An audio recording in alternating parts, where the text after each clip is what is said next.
Finaalseeria oli väga tasavägine ning eile õhtul enne viimast 5. mängu olid saali kogunenud fännid sellise kingituse üle äärmiselt tänulikud. Paremat asja Eesti korvpallile on raske tahta. Jaa, see on täieg maiust palas sellist asja, ma arvan, Tartu Kossus pole ammu nähtud, nii et tuleb täieg edasi panna. No see on parim, mis üldse saab olla. Sellepärast, et rahvas tuli kaasa ja nii suur roll. Et siin nuriseda on palju, aga seni on kõik väga hästi. Ma üldiselt hoian underdogidele, ehk siis ma olen praegu Tartu poolt, et äkki nad suudavad seda vahe vähendada, äkki ka võidu tuua. Kas fännidel on midagi juurde ka panna?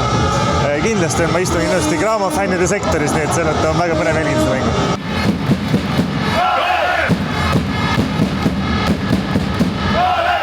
4-minutilise mängu järel oli seis 10-10. Sealt alates sai aga Kalev Cramo hoo sisse ning vähem kui 4 minutiga 10 punkti visanud Gregor Kuuba vedamisel saadi vahe suuremaks. Kalev Cramo võitis avaveerandi 31-22. Poola ja pausile mindi juba Tallinna klubi 48-33 seisus. Cramo fännid olid seisuga väga rahul.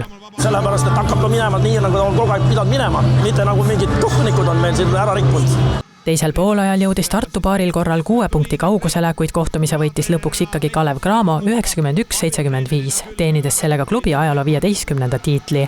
No täna kindlasti väga võistkondlik sooritus jälle, et mäng tõmmati hästi koomale, vahepeal suur surve peal ja leidus meile õnneks igast liinist mängijad, kes julgesid otsustada. Kuidas aga Kalev Cramo peatreener vastaseid hindab ja kas meistritiitlit on järgmisel aastal keerulisem kaitsta?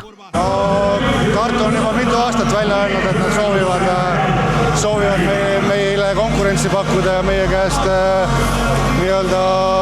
tiitel ära võtta. Et ka sellel hooajal oli juba võistkond päris soliidselt üles ehitatud just meiega võrreldes. Et, jah.